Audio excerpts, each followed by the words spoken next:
nawawala nga ho yung kapatid ko ni hindi siya tumulong para hanapin. Kailan nyo natagpuan si Ruby Rose? Natagpuan namin siya wedding anniversary ng parents ko. Yan yung pinaka magandang regalo na nakuha nila. June 9, nandoon na sila sa dagat. Searching na sila. Kasi biglang may lumabas, di ba? Na isang Manuel. Nung nag-surrender siya sa NCRPO under kay General Rosales, searching sila doon sa dagat ng Navotas. After a year na nawala si Ruby, hinanap niya ako. May mapa siya, may video siya. Nagpunta siya ng Channel 2, 5, 7. May mga kinausap siya na alam niyang malapit sa akin kung saan ako pwede. Kasi gusto niya ibigay sa akin yung mapa kung nasaan si Ruby. Kaya lang, walang parang, bakit? Hindi naman niya masabi ko anong rason, bakit mo hinahanap si Rochelle Barameda. So, nung hindi ako mahagilap, after nung 2007 na, may nilapitan siya sa Parañaque. Nag-ask siya, baka naman pwedeng, yung na-meet ko doon is yung wife niya. Kasi sabi ko, pasensya na, hindi kasi ako pwede na makipag-usap kung walang mga pulis. Correct. So, willing sila. Tapos, sinabi muna nila sa akin kung ano yung pinanghahawakan nila para maniwala ako. So, alam niya kung ano yung laman ng wallet ni Ruby, yung bag ni Ruby. So, kasama siya sa gumawa, no? Siya yung parang nag-plano talaga kung ano yung dapat gawin. Ginawa na yung semento, yung steel case, yung drum, pinagpatsi-patsi na yung sasakyan kasi sinunog na yung kotse. Ang gamit that time is yung kotse ng daddy ko. Ganun, kasi iba drum lang. Pero ito talagang parang pinerfect. Pinerfect nga na makukuha ka rin. Makukuha ka rin ng pamilya mo. Lalabas din. Oo. Tapos doon lang yun. Alam mo yung boya? Di ba? May mga Oo, boya. oo. Doon lang. Sa Tapos, malapit lang tinapon. Malapit lang. Ang daming dumaan na bagyo sa atin. Di ba? Hindi siya na-move. So, ibig sabihin, may plano talagang eventually lalabas at lalabas ang katotohanan. Natatandaan ko pa, while we're searching, may isang psychic na nagsabi sa amin na, Rochelle, sana mali ako, pero wala na si Ruby. Nasa dagat siya. Nakabaon siya. Tapos may mga psychic na sinasabi, buhay pa si Ruby. Pero palipat-lipat siya. Nasa dagat siya, nasa island. Ngayon pala, ang nakikita nila hindi si Ruby. Yung witness namin. Siya yung palipat-lipat sa island. And then, hindi niya na nakayanan. Hindi siya nakakatulog. Kailangan niya magpakalaseng para lang makatulog. Hindi niya kaya yung konsensya niya. Doon na yung time na pinahanap na ako. Kasi hindi niya nakaya.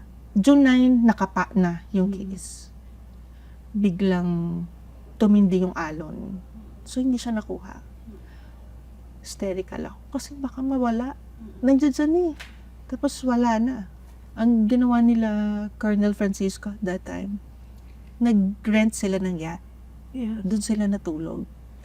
Pero habang kausap ko yung mga pulis, sabi sa akin, Ma'am Rochelle, mukhang si Ruby nga to. Kasi grabe, sila mga pulis natatakot na rin. Kasi parang nararamdaman nila na may tao nga. Mukhang si Ruby Rose na nga. May mga tumawag na sa akin na reporters na pinapupunta ako sa Krame. Sabi ko naman, kala ko ba confidential? Bakit alam? Ganun kami katakot. Punta kami kagad ng Krame. May isang staircase. Yung kabog ng dibdib ko, grabe. Habang papalapit sa amin. Sabi ko doon, katabi ko yung kuya ko. Sabi ko sa kuya ko, kuya parang ito na. Ramdam ko na si Ruby Rose to. Ako pa yung nag-guide sa Soko, kuya wag dyan. Kasi baka matamaan yung ulo ni Ruby. Ako yung nag-guide sa kanila paano bubuksan ang drum, kung saan area yung aanuhan. So talagang alam niya. Alam niya na si Ruby Rose talaga yun kasi siya Kasi siya mismo yung gumawa. So hanggang sa nabuksan rin yung amoy sa krame. Buong krame nangamoy. Ang baho. Nabuksan na totally. Natatakot ako para dun sa mami ko kasi baka hindi niya kayanin. Yes. Ang tanong ko kagad sa head nung sok ko, malalaman ko ba kung na-rape si Ruby? Kasi nga, yun yung na kailangan na Yun yung pinapa-rape. concern mo. Oo. So, nandoon pa kung ano yung bra niya, yung panty niya. Yes. Yun at yun. Pero intact. Sabi niya, so hindi siya na-rape. Dahil intact pa rin yung napkin, nandoon pa rin yung napkin na ano niya, o may underwear pa. Kung ano yung nireport ko na brand, nandoon. Yun hanggang sa inaano na yung posas. Tapos yung pinsan ko, nung pumunta doon yung pinsan ko, pati yung nireport kong alahas ni Ruby Rose, Nandun. may natira na isa. Siguro, nagkaroon na struggle na, oo. Yes. So, may naiwan na isang hikaw. Grabe. So, nakita mo yung... Nakita ko, every night, yun yung nagpa-flashback. Tapos yung guilt feeling mo bilang ate. Kasi sobrang close naming dalawa. Pareho kaming damit. Pinalaki kami ng mami at daddy ko na pareho kaming damit. Kumbaga kulay lang yung magkaiba. Siya si pink, ako si yellow. So pareho kaming damit, sapatos. Mas naging close kami nung may kanya-kanya na kaming pamilya. Pag mag-a-abroad ako, pareho pa rin kami. Alam mo, nakasanayan kasi namin. So, nung nawala siya, kalahati ng buhay ko wala.